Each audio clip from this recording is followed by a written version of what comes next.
On this week's boiler tip, we're going to talk about remote water level indication. We know proper water level is critical for boiler safety, but when we're not in the boiler room, how can we monitor the boiler level? In addition to just an audible alarm for low water, this boiler has a probe-based remote level indication system.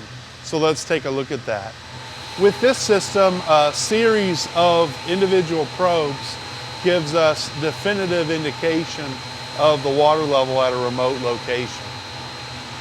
Here's an example of a panel indicator, but this system has a lot of flexibility.